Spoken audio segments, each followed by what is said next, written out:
Israel Palestine conflict. Gaza पट्टी पर लगातार रॉकेट दाग रहा इजराइल।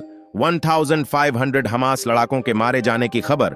मीडिया रिपोर्ट्स के अनुसार हमास ने धमकी देते हुए कहा है कि अगर इजराइल बिना किसी वार्निंग के गाजा पर एयर स्ट्राइक करता रहा तो वह बंदी बनाए हुए 150 लोगों को मार देगा।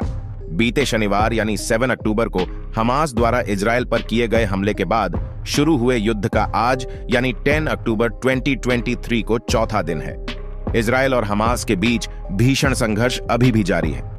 मीडिया रिपोर्ट्स के अनुसार संयुक्त राज्य America, United kingdom, France, Germany और इटली ने एक संयुक्त बयान जारी करते हुए इजराइल को समर्थन दिया है।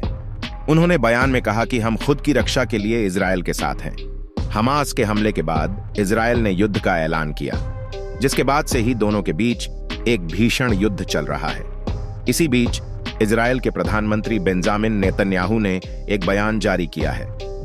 उन्होंने अपने बयान में कहा है कि इजराइल अभी युद्ध में है।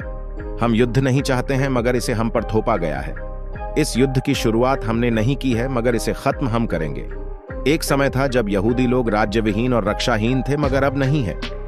उन्होंने आगे कहा कि हमास को अब समझ आएगा कि इजराइल पर हमला करके उसने ऐतिहासिक गलती की है। हम इसकी ऐसी कीमत वसूलेंगे जिसे आने वाले लंबे समय तक इजराइल के अन्य दुश्मन भी याद रखेंगे।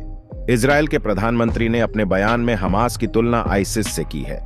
उन्होंने कहा कि हमास आइसिस है और जिस तरह से आइसिस को हराने के लिए समाज की सभी ताकतें एक साथ आई, ठीक उसी तरह हमास को हराने के लिए भी इन सभी ताकतों को इजराइल का समर्थन करना चाहिए।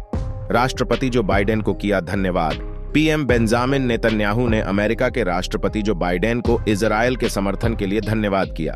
इसके साथ ही उन्होंने कहा कि मैं दुनिया भर के उन सभी नेताओं को धन्यवाद देना चाहता हूं जो आज इजराइल के साथ खड़े हैं। इजराइल के प्रधानमंत्री का यह कहना है कि हमास के खिलाफ चल रहे इस लड़ाई में वे सिर्फ अपने लोगों के लिए ही नहीं बल्कि उन देशों के लिए भी लड़ रहे हैं जो बर्बरता के खिलाफ खड़ा है। इस युद्ध में इजराइल ही जीतेगा।